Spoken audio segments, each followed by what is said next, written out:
Hello, everybody, and welcome back to another injection of cleaning product. That doesn't sound right. Anyway, hello, everybody, and welcome back to another Deep Ogre review. And today we are going to be taking a look at the newly released Studio Series Roadbuster. I think this figure has been a long time waiting, and let me say, Hasbro pretty much almost nailed it with this figure. But first, let's take a look at his accessories, and then we'll take a closer look at him himself. So, taking a look at his minigun, is a very small, very insignificant really, but it has a lot of sculpted detail, it looks good, and it serves its purpose in the car mode, so I can't really complain. It's just molded in a silver plastic, and that's pretty much all I have to say about the gun.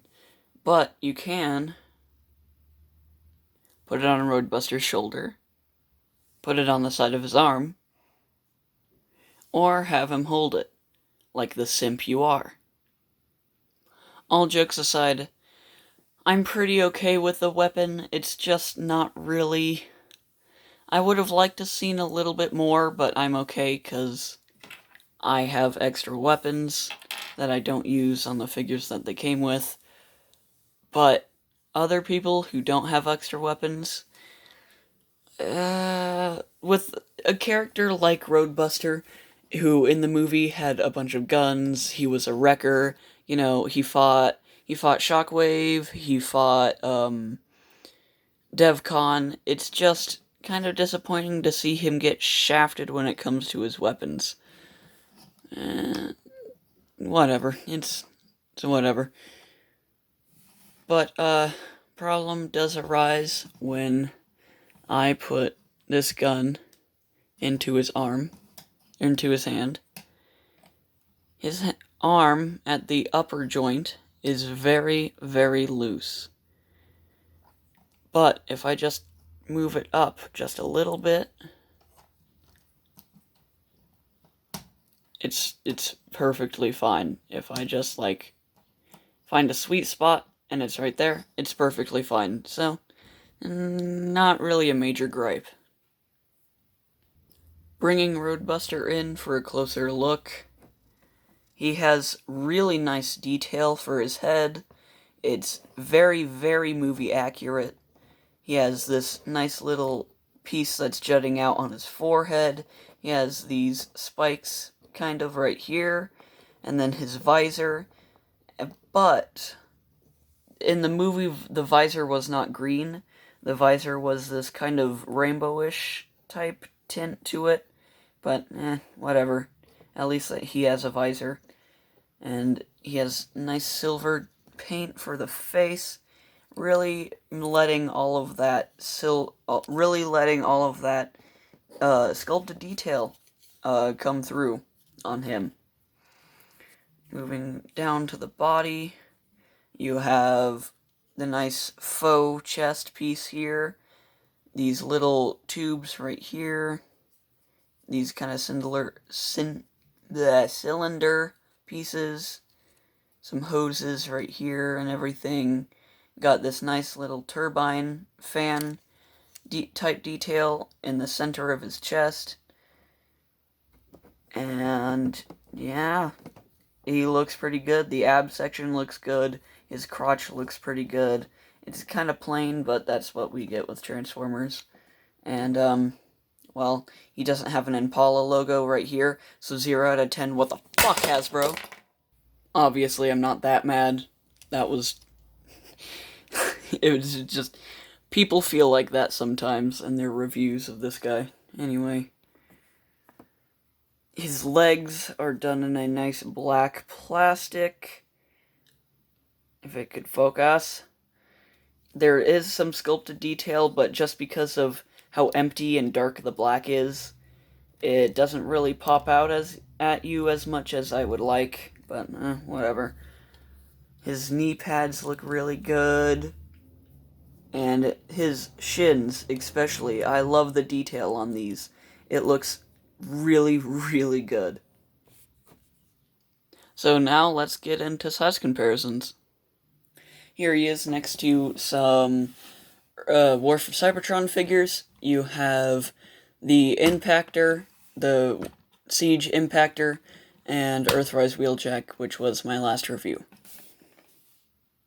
Here he is next to some of the other Dark of the Moon class, here he is next to some of the Leader class figures from Dark of the Moon. You have Jetwing Optimus Prime and Leader class Shockwave. Here he is next to some of the other Dark of the Moon Deluxe class figures. Here he is Deluxe class Soundwave and Ratchet. Now, without further ado, let's get into articulation. Articulation on this guy is pretty standard for a $20 Deluxe class figure. He can look up, not very far at all. He can look down, not at all. He can tilt, kind of, yep. And he can look side to side. His arm can go out that far, but if you flip this piece out, it can go out farther, and it can go out farther on this side too. This arm is on a ball joint, so you could get full 360. You could get kind of like a swivel motion on it, kind of, not really.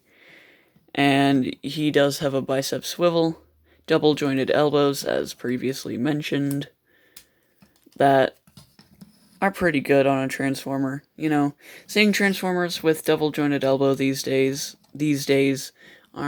is not very common. But he can kick up about that far, but you would have to rotate the thigh and then rotate that for him to get kicking out even farther. And he cannot really kick back all that much because of his backpack. So, whatever. Such is life. Thigh swivel, single jointed knee, and his foot can go down that far and up that far, but that's more for transformation. Speaking of transformation, let's transform this guy. Here he is in his car mode. As you can see, this is a souped up Dale Earnhardt Jr. car, and it obviously doesn't have the AMP logo or the Mountain Dew logo that Dale Earnhardt Jr. had at his time with this car. But, you know, that would have just been extra hoops for Hasbro to jump through. I understand why they didn't do it, because first they had to go to Impala, then NASCAR, and then probably also Dale Earnhardt Jr.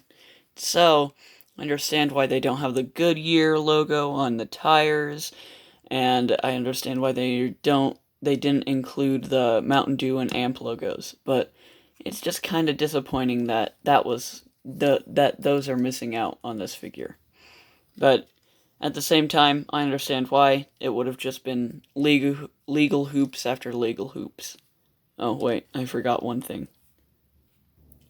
There we go. His Gatling gun does fit into that slot right there. But this car mode has a lot of detail. I like it. It has number 88 right here. It's kind of blocked off by these extra details.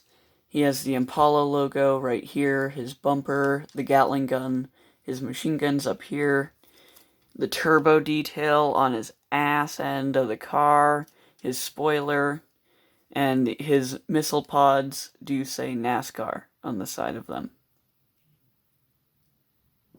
Because of the nature of his transformation, he does not really roll that good, but he still rolls. It's nothing too bad. It's whatever. If you're doing a stop motion, you're not going to want him to be rolling. So, yeah, it's Fine. But let's get him back into his robot mode, and I'll give my final thoughts. So, question is, would I recommend Studio Series Roadbuster? Hell yeah. He's so good. I really like his robot mode, his car mode is good, and he just fits in well with the Transformers in general.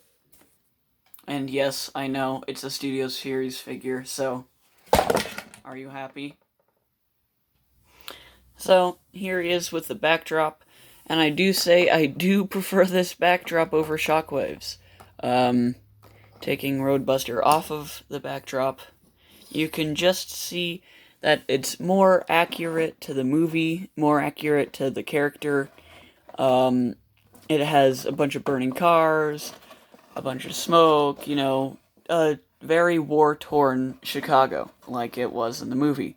So, I do like this more, because not only is it not in the air, Shockwave, but it's accurate to the character and what he was doing in the movie. So, yeah, but I'm never going to use this. This is just going back in the box.